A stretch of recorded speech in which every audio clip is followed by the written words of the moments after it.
Fragrance flankers, there's a lot of them, right? That's kind of what makes up the fragrance community when you really think about it. Sure, we do get a lot of new releases and new creations and just new fragrance lines, but the bulk of what makes up a lot of these new releases lately has been flankers. You know, EDP versions, intense versions, Eau Fresh versions, right? There's a ton of them, and it doesn't seem to be slowing down. And it makes sense when you have a fragrance that's a bestseller, you know, something that a lot of people like and a lot of people seem to talk about, and you find a way to improve it or put a different twist on it. So I understand, you know, why flankers are a thing and why there's so many of them, and it's also, you know, a great way to improve upon some of your favorite scents. So I've done videos on this before, but today I'm going to do another one. 10 fragrance flankers that in my opinion are better than the original. So these are all improvements upon the original fragrance that was previously released, and in my opinion these are the ones that you should be buying, you know, instead of necessarily going for those original versions. Of course, I'm not saying that the original versions of these scents are bad, and I'm not saying that you shouldn't purchase them.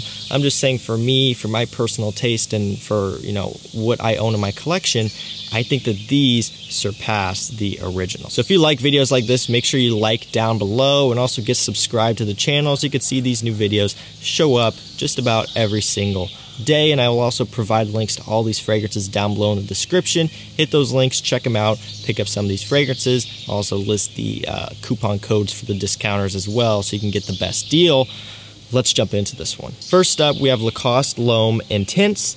This one is going to be, in my opinion, better than the original Lacoste Homme. Pretty simple there. This is simply a stronger, more intense version of the original. Performance is heightened, and the overall scent has just a little bit more depth. I just find this one to be a bit more well-rounded and to just have more respectable performance than the original Lacoste Homme. Not discrediting the original, obviously that's where it started. That is what originally gave us this great smelling fragrance DNA, but they really took it upon themselves to just kind of polish off the scent here with the intense version, and I think this one is definitely going to be better than the original, and, you know, kind of my personal favorite. Even though I love both, you can't beat the intense version, being that it is stronger and a bit more well-rounded. An excellent choice. Moving along, next here we have Bleu de Chanel EDP. This one being the second release from the line, the Eau de Toilette being the first one, and that fragrance is really kind of what started it all. You know, it created this whole wave of these, you know, very mass appealing,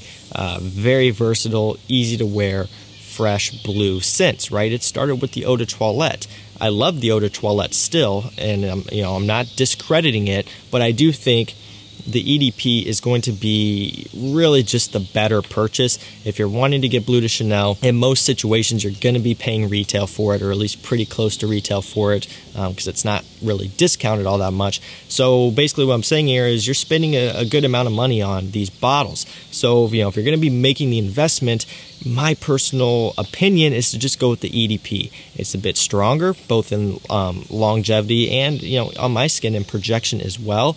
And it just has a bit more depth. It's a bit more well-rounded, and it just kind of takes away the harsh edges of the Eau de Toilette. It's always great when people are just out for a walk and they see someone standing in the woods talking to themselves. It's not awkward at all. So yeah, Bleu de Chanel EDP, in my opinion, better than the Eau de Toilette, and really kind of the one to go for if you're wanting to get into Bleu de Chanel. We could also talk about the Parfum. The Parfum is my personal favorite of the three, but, you know, it is going to be the most expensive, and it does kind of go slightly in a different direction. Still very much smells like Bleu de Chanel, but for this video, EDP, in my opinion, going to be an improvement over the EDT. Moving along, we have Armani Code Profumo.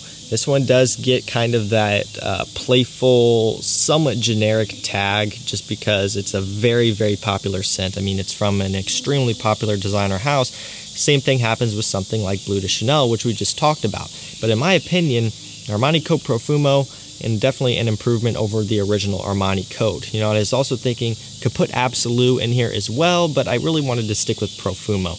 This is a great scent, and it's one of those things where, you know, each time I smell it, I'm reminded about how much I love it and how much I think it's honestly a really good scent, despite kind of some of the negative, you know, opinions that people hold about this scent. And I'm not disagreeing with the fact that, yeah, it is maybe a bit more generic smelling, and maybe it is, you know, a bit playful. I think it's actually a very playful smelling scent, definitely something for younger guys, you know, at least that's kind of what they have it targeted for. I'm not disagreeing, but see, that doesn't make me hate the scent. I still love the scent. I love what kind of makes the scent what it is, and that is the playfulness and the somewhat generic type of smell that it has. It's a very sweet fragrance, but it's also very, very strong. A very good performer. If you guys have bought any of the recent Armani Code bottles, you'll know that that fragrance just doesn't have the strength that it once used to have. I have a newer bottle of just the original Armani Code, and it's not like something that's gone in 2 or 3 hours, but definitely isn't as strong as something like Armani Code Profumo. So in my opinion, this is going to be the one to get along with like Absolu if you're looking to get into Armani Code and you just want a better option. Up next here we have Yves Saint Laurent Y EDP. Talked about this one multiple times. This is by far the best version of YSL Y. The Eau de Toilette smells great. Again, that's where it started, so you got to give it props for that. But it just is weak, and I'm sure they probably knew that it was going to be weak when they released it, and they probably already had the EDP in the works as they were releasing the EDT. Because I mean, how do you release something like that, you know, knowing that's not going to be the strongest, and then immediately come out with an EDP? I mean, see, it's a tactic that these brands do with these fragrances. They, you know, before they even released EDT, I'm sure they knew they were coming out with a stronger EDP version. That's what happens, and hey, look, people fall for it. A lot of us have the EDT and the EDP, myself included. Really, more so just I could buy it and feature it in videos because I bought the EDP first. But you know, for a lot of people out there, they bought the EDT at retail, excited to try something new, doesn't last that long, and oh, what do you know, an EDP comes out not too long after, if I recall correctly, and it's got a very, very strong performance. Who knows why they didn't do it in the first place with the EDT? I mean, see what I'm saying here? I'm not ragging on the company, I'm not ragging on the scent. What I'm telling you though is, if you want YSL Y, just go for the EDP version. Skip the EDT unless you are like a completionist and you want to have all of them, which I understand, I'm that way as well. But if you just want to pick one up, get the EDP. Very, very strong performance and a great semi-sweet summer fragrance. Moving along, we have Calvin Klein Euphoria Intense. This is a fantastic one here. This one, of course, is a follow-up to Calvin Klein Euphoria. This is a stronger, more intense version, amps up the sweetness, has a lot of depth, and really doesn't smell like a Calvin Klein. You know, it's got quite a bit of a daring, unique edge to it, which you typically don't get. It's a great one for fall and winter with, you know, respectable performance as well. Calvin Klein Euphoria. Moving along, we have Azzaro Pour Homme Intense. Another fantastic scent. I love the original Azzaro Pour Homme. It's a great, great aromatic fougere, but the intense version goes in a bit of a spicy, sweet, and boozy direction, which I think is incredible. This smells like it could be a lot more expensive than what it is. And it also smells like they could have rebottled this into like a whole new fragrance. You know, it just is, it's quite a bit different, but in my opinion, it's a much better version than the original Azzaro Pour Homme, and that's coming from someone who loves aromatic fougères. I mean, here's the thing, you know, we have a lot of aromatic fougères out there, a lot of which, you know, I do prefer over the original Azzaro Pour Homme. I love what they did here with the intense version, creating, you know, just a sweeter, heavier, boozier, overall warmer and sexier version of that scent. You still do get a little bit of like fougere-ish masculine quality here in the background of this one, so it kind of, you know, somewhat stays true to those roots, but it also goes in quite a different direction as well. Azzaro Pour Homme Intense. Moving right along, we have Spicebomb Extreme. This is, of course, going to be a follow-up to that original Spicebomb EDT. You know, they had Spicebomb Eau Fresh, which is, you know, a fresher version, but this one goes back to kind of that sweet root. But what this one does is it rounds it off and makes it, you know, a lot more smooth and sensual. Spicebomb Eau de Toilette, very spicy, very sharp. Spicebomb Extreme focuses on the vanilla, on the tobacco, and just kind of makes it a smoother, more refined, and just kind of more polished scent, right? This one smells a bit more mature and a bit less playful because it doesn't have that super strong spiciness like the original is known for. Moving along, we have Dior Homme Intense. Of course, Dior Homme Intense is one of the best designer fragrances out there, period. I'm sure a lot of you would agree. Follow-up to the original Dior Homme, and yes, I do think the Intense version is better. And I'm not saying I don't like the original, because I do. I think it smells great. That's where it all started. But the Intense version, just a smoother, sweeter, more sensual version of the original Dior Homme.